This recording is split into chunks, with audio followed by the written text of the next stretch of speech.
everybody, and welcome to another action figure review. This time we'll take a look at the 3A 1/6 scale Barguest De Plume figure from the World War Robot series. And before I continue, I'll just excuse my voice because I've been sick lately, so it's a bit rough. But first, let's take a look at the packaging here. It's a rather small box marked with an X here, just like the figure. Some Ashley Wood art on the back, and here the figure on the front. So out with the box and in with this book, The World War Robot by Ashley Wood. Here you can find the excellent drawings behind the World War Robot story and also background text and material about the figures.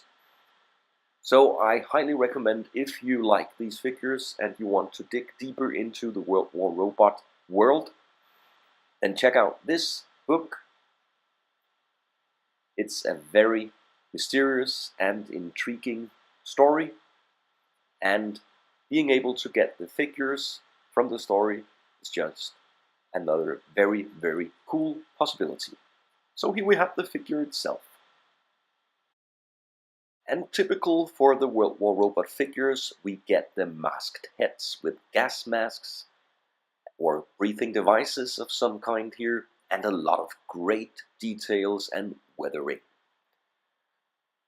So Barguest De Plume here is wearing some kind of military uniform, and the details are, as I mentioned, very, very good, and the weathering is exceptional.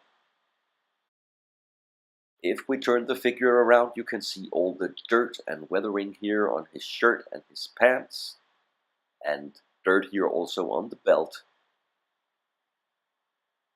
One little detail here is the bandage here on his arm, which is a custom piece I made.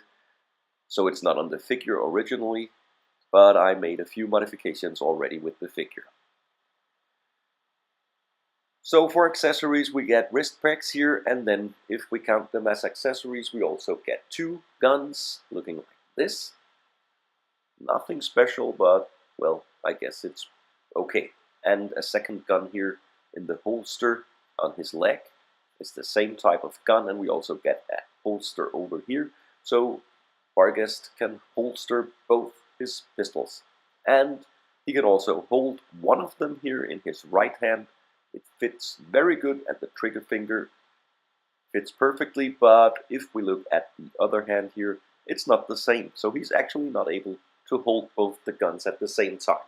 Well, it's possible to force it into the hand, or you can modify the hand here by trying to cut between the two fingers.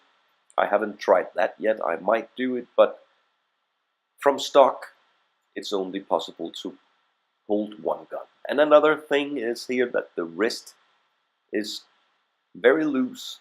It's not a huge problem because you can still get the poses you want, and he can still hold the pistol just as you want to, but it's still very loose, and that's not so good. The rest of the articulation here is actually very good, even though the head is masked and connected to the rubber hose. You can get a lot of movement, double jointed elbows, and the figure leans forward and back quite a bit. The pants are a bit restricted, but the leg articulation is also good. Only exception here is down at the ankles, which is not that good. You can't really get ankle pivot from this figure, but besides that, I think the articulation is a positive surprise, considering the heavy uniform and all the pouches and stuff. Compared to a normal, regular-sized human Hot Toys figure, Barguest De Plume fits very good in scale. So for now, I'll leave you with my opinion about the figure.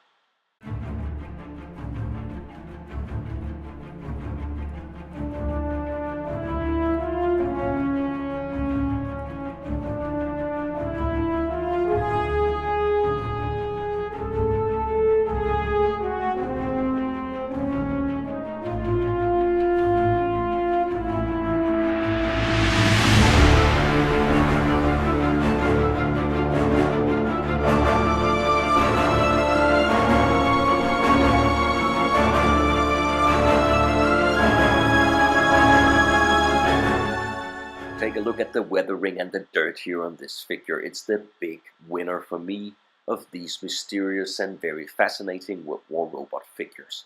And if you feel this piece covering his face here, it almost feels dirty.